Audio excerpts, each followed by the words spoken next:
Well, first of all, I mean, he hit on all the high notes. We have a lot of victories here lately in agriculture throughout the U.S.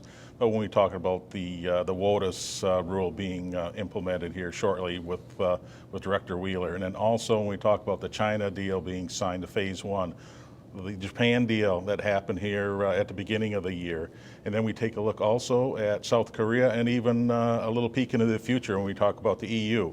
I mean, he hit on all the key issues that is affecting agriculture today. And let's talk a little bit more about the waters of the U.S. He says, basically, the federal government, we're going to get out of the way here. Let states do what they want, and that's going to work better for farmers and ranchers. Your thoughts? Well, absolutely. If we can get control of anything back into the local level in the states and even lower than that, it only benefits because we get the expertise to the people that can make those decisions. When you take it out of the bureaucrats' hands and put practicality and common sense in place, it's amazing what we can get done. And let's talk a little bit about USMCA. Obviously, dairy, big in Michigan, as are a lot of things, a lot of diversity up there, but dairy's a big thing. And he really touted the win in dairy for USMCA tonight as well. Well, absolutely. Dairy's going to benefit tremendously out of the USMCA. Also, when we take a look at egg production, poultry is going to benefit. And with Michigan being the proximity so close to that neighboring north country of Canada, it's only going to affect us in a positive way. It's so many great things happening in agriculture right now.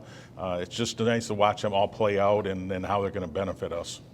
Now, is there anything that you maybe wish you would have heard a little bit more of tonight? I know a lot of folks were anxious to hear about how phase two is already going, but didn't really touch on that much tonight. Well, it was interesting. We had the opportunity to talk to the president before his address. And he mentioned that, yes, I'm going to be in Michigan quite a bit in the coming year here. And also, I'm working on a $250 billion deal, which manufacturing will be a huge part of. So that's another segment that will help out in our industry.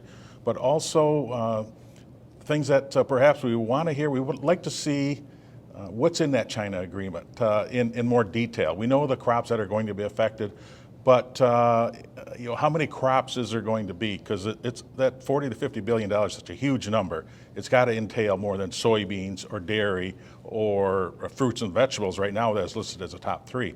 What else is in that? Carl Bednarski, Michigan Farm Bureau President, thank you so much for joining us on Michigan Ag Today. Certainly appreciate your time and hope you enjoyed your convention. Oh, absolutely, and thank you for the time to talk to the members out there in the countryside. I appreciate it.